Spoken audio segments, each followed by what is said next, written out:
think that it is high time that we talked about my favorite tool and all the amazing things that it can do, why it might be possibly the best tool ever invented.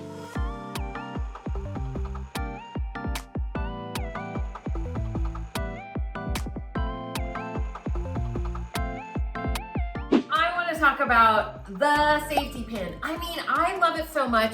I even have it on my nails. I've even picked up the moniker of the safety pin queen, which I'm not mad about. And if you've been following me for a while, you know how much I talk about the safety pin, how much I love it, and how I like to use it in some ways. But what I want to talk about in this video is, first of all, where did they even come from? When were they invented? So let's get a little bit of a history. All the ways and all the reasons why I love a safety pin and how helpful it can be in so many different circumstances. And I want to hear from you. Like, how do you use the safety pin? Do you use safety pins? And maybe you have something else that I need to know about. That's what we're going to be talking about today for this week's Tricky Thursday. And if you have landed here on this video, welcome. My name is Trisha. I am your pattern nerd friend. We talk about all things sewing, pattern making, and fitting here on this channel. So today we're going to talk about one of my favorite tools and all the fabulous things about it. Let's dive in. Before we get into all the amazing reasons why I think this is the best tool ever invented, let's find out a little bit more about the history and where they even came from. Now, I do have these very fabulous glasses that one day will actually work, but they are more of to show you that we're in study mode. I can't actually see through them, so bear with me, but so cute, right? So cute. Can't wait till I can get my own prescription in here. Okay, the safety pin style that we know and love today, this style right here with the little spring in the back, this style was actually patented and invented by a man named Walter Hunt in 1849. Now, there was something that existed before this style of safety pin, and of course it's evolved a little bit as it's gone through mass production. We're going to talk about that. But before this style of safety pin with a bit of wire, twisted with the spring, the whole 9 yards, there was something called a fibula.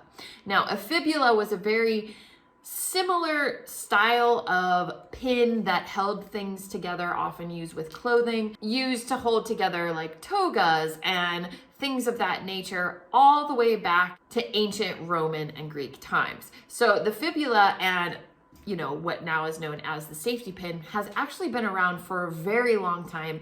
And it's so interesting. I didn't know all of this before I decided to do this video. Now, interesting fact about our friend, Mr. Hunt, he actually was also quoted as being one of the first people to invent the single needle sewing machine, but he didn't patent it because he thought it would put poor people out of work and take work away from them. So he decided not to patent it, and somebody else patented it later, taking his invention. And it is said that he invented the safety pin to settle a $15 debt that he owed to someone. So he was kind of fiddling around with some metal and realized that this was kind of a cool little gadget. He sold the patent for $400 back in the day, and which still wasn't a lot of money, but it was ultimately to get rid of a $15 debt that he owed. So since his patent in 1846, the design of the safety pin has not changed much, even as it went into mass production.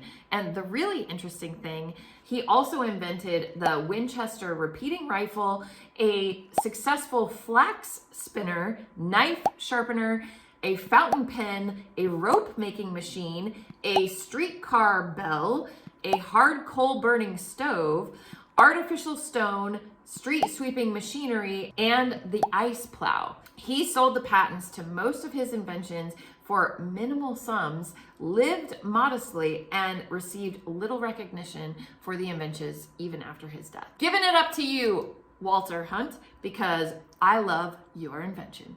Probably the most common way you hear me talking about safety pins is using them when you are fitting garments, because they don't fall out after you've marked what you want to mark, the changes you want to make. Because if you use straight pins, you could potentially lose your information. The pins could fall out when you're taking this mock-up on and off, especially if you're doing other people. It is my #1 favorite tool to use for fitting. So that's probably how you've heard of it being used before. But I use them in so many other ways. Let's check it out. Not that I'm punk rock or anything, but sometimes I just like to use a little safety pin to hold my clothes in place and make it part of fashion, design. I'm the boss, I can do whatever I want.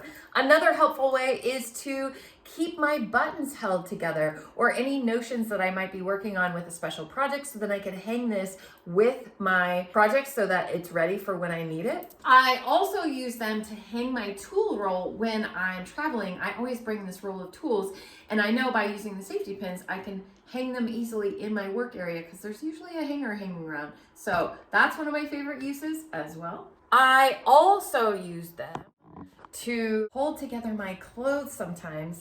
Not recommended. I'm just lazy and sometimes never get around to adding the buttonhole to my jeans that I made, like, I don't know, 8 years ago, and I still use the safety pin. So now, while that last example was a bit ridiculous, like, why don't I just add a button and buttonhole to my favorite jeans that I wear all the time? But I don't have to because I have a safety pin.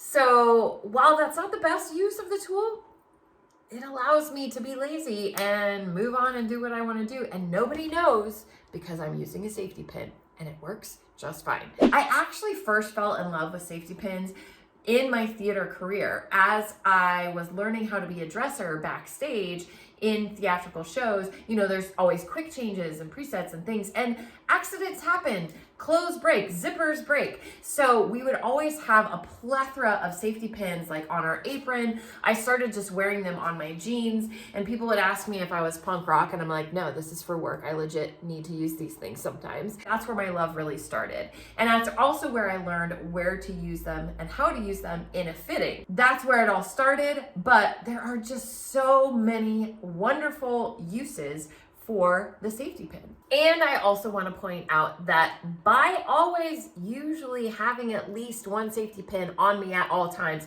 I have been able to save some wardrobe malfunctions out in the real life, out in public.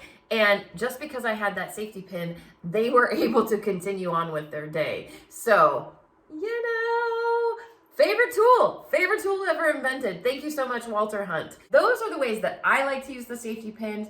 And if you have a way that you like using safety pins, please share it down below, because I am always looking for new reasons to love my favorite tool. And hopefully it's given you some ideas on how you might use it to help you in your life. Now, if you want to go back to the beginning and learn how to use those safety pins in a fitting and learn more about fitting, we actually have a very exciting twice yearly boot camp that is coming up for free, absolutely free, where you can learn about my fitting method, where it's more intuitive to learn about fitting, and you get to learn how to fit any garment to any body. It's really more of a process of what I learned through my years and years of experience in theater.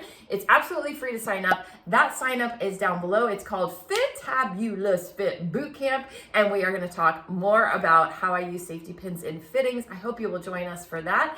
And that's all I have for you today, but hopefully sharing about my favorite tool has you a little bit inspired, and you'll come back for more another time.